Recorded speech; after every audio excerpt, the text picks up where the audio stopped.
Yo, musta mga mamen? Musta kayo dyan? Anong pagkain nyo kaya ngayong gabi? Anong hapunan ninyo? Pakita ko sa inyo kung anong lulutuin ko ngayon. Ito, nagpakulo ako ng tubig sa malaking kaserola namin.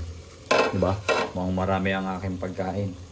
Tapos, maglalagay ako ng sibuyas first.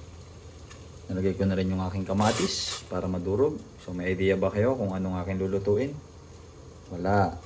Lagyan kong ceiling green, buo, hindi ko hiniwa. Baka umanghang, magalit ang asawa ko. Diba? So may idea na ba? Wala pa rin.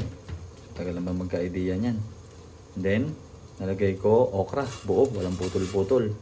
Pero lahat yan, noted. Hugas yan lahat ng malinis. Wala pa rin kayong idea? Anong lulutuin ko? Abangan nyo lang, maya-maya. Nakikita nyo rin kung ano yan. Pero, maglalagay na tayo ng asin. Yan lang ang ating pampalasa, asin. Tansya-tansya lang. Di bali ng kulang. Huwag lang sumobra. Kasi pag sumobra yan, ang alat niya. Pag kulang, pwedeng dagdagan. Di ba? Tapos, durog na paminta.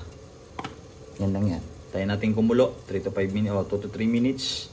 Then, papakita ko ng kabuuan sa inyo ng aking lulutuin ng ulam namin ngayong hapunan. Habang nagpapakulo ako ng nilagay ko na sibuyas, kamatis, sili at saka okra, papakita ko sa inyo yung partner pa ng ulam ko. May idea na ba kayo kung ano yung nasa kaserola na yan? Kung ano magiging ending yan? At ano pa yung mga kulang na ihahalo ko dyan? Mamaya malalaman nyo. Healthy, masustansya, abot kaya, madaling lutuin. Let's go! Pakita ko naman yung partnership niyan. Dalawa kasi yan eh. Ito naman, sasalang na natin yan, kaserola natin. Yan ang magiging partner ng gulay natin na yan. Yung niluluto ko. Diba? Ngayon, ang idadagdag natin partnership, bebeng, tinapang galunggong. Yan. Yan ang gagawin natin partnership dyan. So may idea na kayo kung ano yung lulutuin natin sa kaserola. Diba? Kulong-kulo na, kita nyo naman.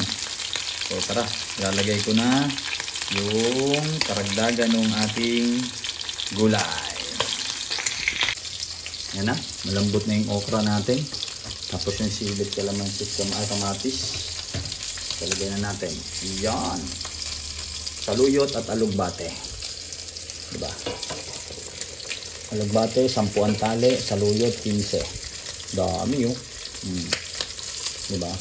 Kung mataas ang dugo mo, kolesterol mo, yan ang kanin mo. Tapos, bang! The moringa. Malunggay. Right. Paso tayo ng ating piniprito. Kasabay kasi sila. So, mahapdi. Ouches bread. Yan, ang ating gulay. Diba?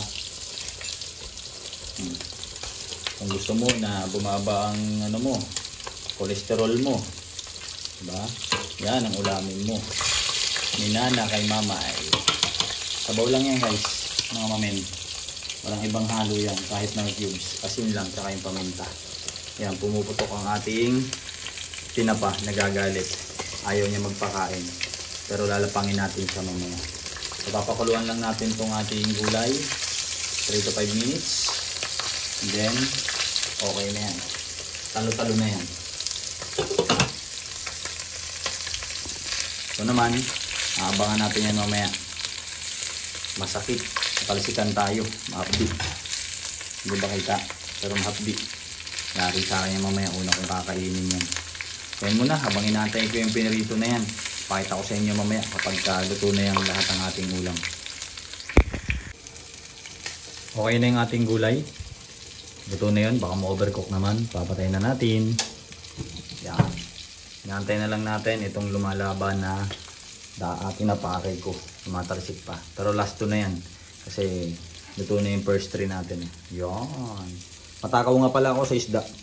Kaya kahit yung 5 na yan, pag di ako hinatian ng asawa ko, kayang-kaya ko ubusin yan. Basic sa akin yan. Pero syempre, share kami. Isa sa kanya, 4 sa akin. So wait na lang natin. Pakita ko sa inyo finished product mamaya.